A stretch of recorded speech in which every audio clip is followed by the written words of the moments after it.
Assemblyman Donnelly is with us. He's calling for audits of the Child Protective Services departments in 3 California counties. And this comes on the heels of a number of cases on both sides, right? Where both sides of things. We hear about the child out in the desert. And then also now we have parents who you say are perfectly living parents, but CPS is snatching the kids away. Give us... Yeah, this is crazy. Up in Sacramento, you have Anna Nikolayev and her husband Alex. They're immigrants. She's from Germany, he's from Russia. And their son needed open heart surgery, and she didn't like the direction the health care was going at this one location. They brought him in because he had flu-like symptoms. Yeah, the doctors say he needs an open heart, he needs surgery. They're like, we need a second opinion. We need to get this. Take the child out of and go for a second opinion. Yeah, she wanted a second opinion, and they sent CPS and the police to the second hospital. And maybe you can understand that on some level. There's mandated reporting, and the police said, hey, there's no crime here. There's nothing to see, and that should have been the end of it. Right. Here you have less than 24 hours later, you got 5 cops coming to the door. They've got no warrant. They're with a social worker the next day, right. and she rolls some video on it, and her husband. See the little one right there. Yeah, well, her husband comes home.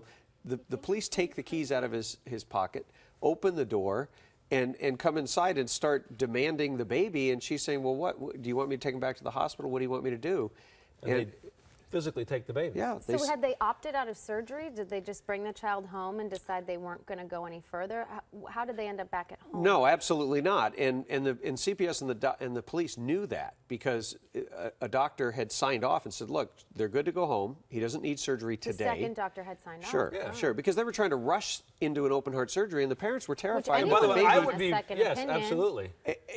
This is not the direction I think most people would want, is to have the government basically deciding when you're going to do something. So now, sadly, the flip side of that is doing nothing. And you look at this poor kid in Lancaster, tortured, beaten.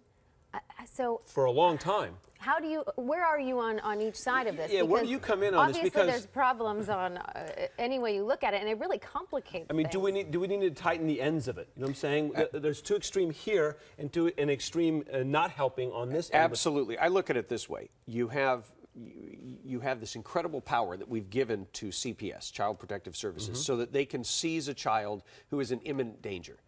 And Gabriel Fernandez, the little boy who was tragically murdered last week in Palmdale, he had 6 reports. His teachers had multiple times. This one teacher said he was going to commit suicide, correct? Yeah. I mean, these are the signs when you have this stuff. This is when you go in and you knock on the door and you bring the police and you check things out.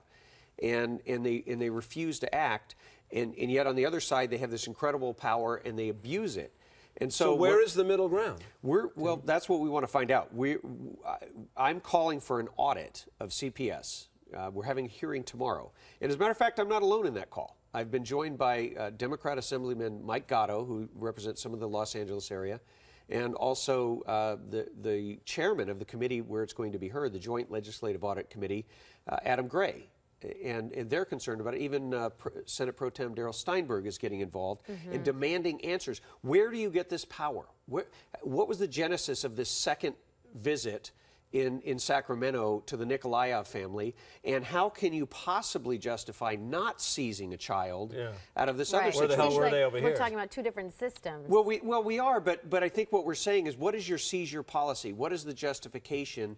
And then how do you account for it? So if you go and if I come to your home and seize your child, and there's no reason, without a warrant, by the way, without a warrant, and by the way, I had the opportunity to meet baby Sammy, who has had his open heart surgery, is thriving, and yet CPS still doesn't want to let these people alone.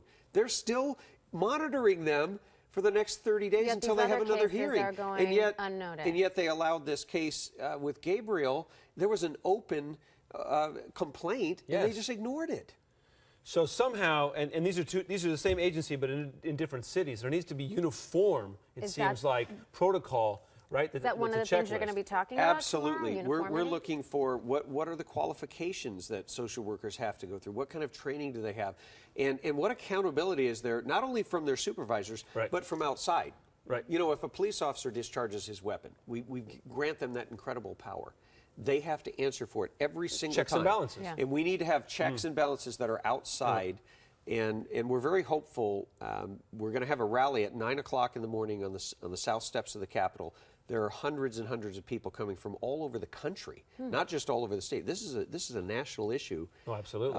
And I think what can come out of it is some real accountability and some standards for seizing and acting, and making sure that we It's don't about time. have more tragedies. We like wish you this. well. We hope you can push the envelope on that. Thanks for Thank you, coming in Tim. and talking about this. Tim Donnelly, thank you very much. Thank you.